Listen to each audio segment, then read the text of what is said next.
So these last few months have been filled with a lot of travel.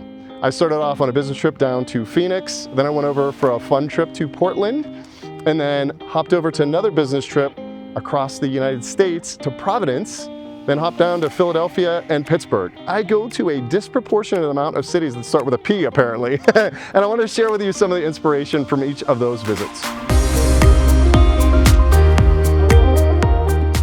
You often hear me talk a lot about the connection part of subliminal story art, and that's involving and connecting within the community, and also the meaning that comes along with each one of those interactions. And this month we're going to be talking a lot about inspiration. So as you're listening to this video, what are some of those things that inspire you as you go through your day? So I flew down to Phoenix to give a talk, and while I was there, a friend of mine lives in Scottsdale, and they had just put together a new Porsche dealership. And I often say that Porsches are art on wheels. Well, this dealership was basically art in a facility. And so as I was in there, I had a chance to see a little bit of Porsche's history along with a garage that, as I shared the video with my dad said some hospitals don't look that clean. I then hopped over, literally, to Hopscotch in Portland, and the reason I went out there was because they have 14 different rooms where you can do interactive experiences, and I really enjoyed the room where you were actually able to jump up and down on this trampoline, and it showed the particles as you were interacting, and so you had a chance to really experience how we interact with our environment each and every single moment.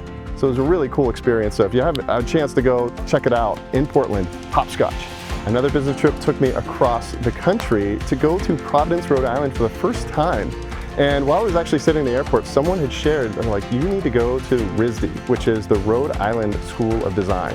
And so after I had a chance to meet with my client, do a workshop, the next day I checked out the RISD and was able to hang out with Monet and Picasso and some Kandinsky, and it was just really beautiful to experience all of the different styles of art from a lot of different periods. After my Providence visit, I was going to go surprise my family, and I had a 10-hour layover in Philadelphia, and I turned lemons into lemonade and had a chance to go do the Rocky Steps. And actually ran up the Rocky Steps, and there's a video to prove it. And right after that, right behind the Rocky Steps, which I had no idea was the Philadelphia Museum of Art, and it was fantastic and just gorgeous inside.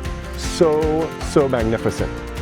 And then I had a chance to go visit Pittsburgh, Pennsylvania and surprise my family and some friends.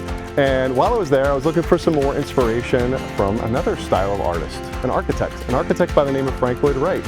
And one of the things that was really fascinating to me about Frank Lloyd Wright, as I've learned about him over the years, is that he really embedded and connected to nature through his design and the meaning and the inspiration of the things that he designed inside of the homes. So after we had a chance to get a little tour through the home, there was a chance to meander through the forest to get back to the visitor center. And I came across this 3-foot wide by about 8 or 9 foot high wall. And when I came across it, I looked down and I happened to see the placard, and it said, the Berlin Wall. And as I was able to walk around and explore and see the Berlin Wall, I realized that for many years, many people didn't have that same opportunity. And so inspiration can hit in a lot of different ways. And so I wanted to share a lot of these different elements of this, me galvanizing moments of a memorable journey inside of all these different places that I've toured, so that I can continue to create and connect in community.